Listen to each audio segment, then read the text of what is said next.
Hello बच्चों, चलो इस प्रश्न को पढ़ते हैं। इस प्रश्न में पूछा गया है अभिक्रियाओं में से किसमें मानक एंट्रोपी परिवर्तन डेल्टा एस नोट है वो धनात्मक है तथा ताप बढ़ाने से गिब्स ऊर्जा परिवर्तन डेल्टा जी है जी नोट है वो तेजी से क्या होता है घटता है। ठीक है, तो हमारे पास में अभिक्रिया के लिए सबसे पहले हम इस प्रश्न की मुख्य अवधारणा को देखते हैं।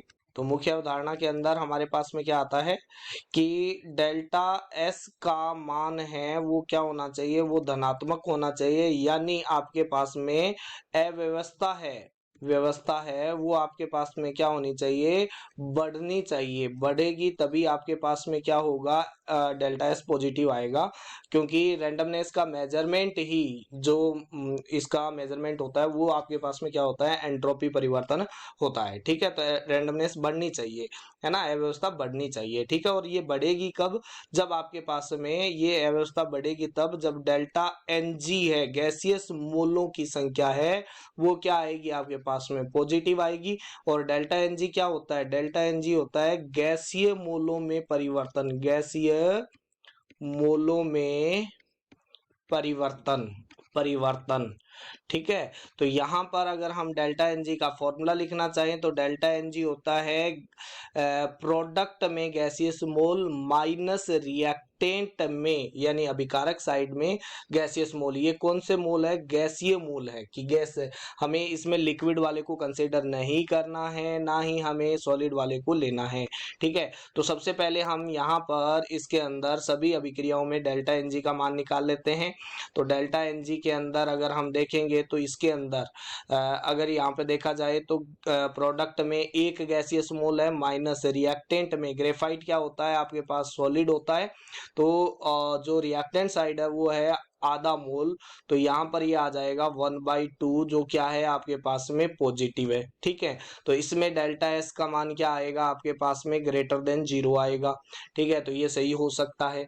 अब आपके पास में बी वाले को चेक कर लेते हैं यहाँ पर। तो इसके लिए डेल्टा एन जी का मान आएगा वो कितना आएगा, प्रोडक्ट साइड यहाँ पर भी एक गैस के मोल है।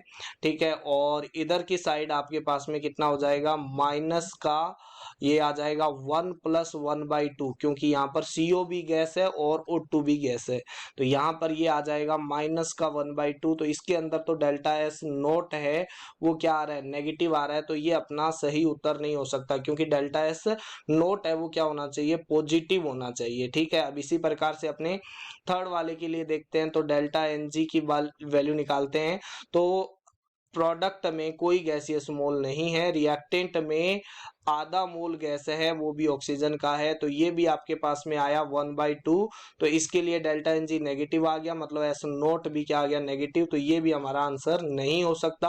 अब लास्ट की बात करते हैं, डेल्टा एन जी। तो इसके अंदर प्रोडक्ट में कितना है, 1/2 गैसियस मोल है और रिएक्टेंट साइड भी क्या है, 1/2 है। तो ये कितना आ गया, 0। यानी यहाँ पर किसी भी प्रकार की अव्यवस्था नहीं हुई है।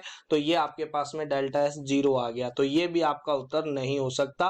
तो आपका सही उत्तर हो जाएगा ए। अब यहाँ पर हम देख लेते हैं कि ताप बढ़ाने पर डेल्टा जी का मान है वो भी तेजी से क्या होना चाहिए, घटना चाहिए। तो यहाँ पर हमें पता है कि डेल्टा जी नोट होता है वो क्या होता है, delta H minus T delta S होता है। ठीक है, तो हमारे पास में ये क्या है आपके पास में, ये आपके पास में पॉजिटिव वैल्यू है।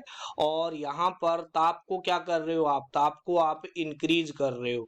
तो ताप को इंक्रीज कर रहे हो, तेजी से अगर इंक्रीज करते हैं तो ये पूरी की पूरी जो वैल्यू है वो क्या होती है आपके पास में, ये पूरी की पूरी वैल्यू बढ़ती है। यानी यहाँ पर ये माइनस है तो माइनस में बढ़ेगी। तो डेल्टा जी क्या होगा, यहाँ से डेल्टा जी नोट क्या होगा, वो क्या हो जाएगा, डिक्रीज हो जाएगा। वो भी तेजी से, जैसे जैसे टेम्परेचर बढ़ाते जाओगे तो ये वाली वैल्यू बढ़ेगी। यानी इसमें से कुछ चीज क्या होगी, माइनस होगी। माइनस होगी तो डेल्टा जी नोट क्या हो जाएगा, डिक्रीज हो जाएगा। तो इसके अंदर ए वाले के अंदर ये सारी चीजें सही बैठ रही है, इसलिए इस प्रश्न का सही उत्तर हो जाएगा ए।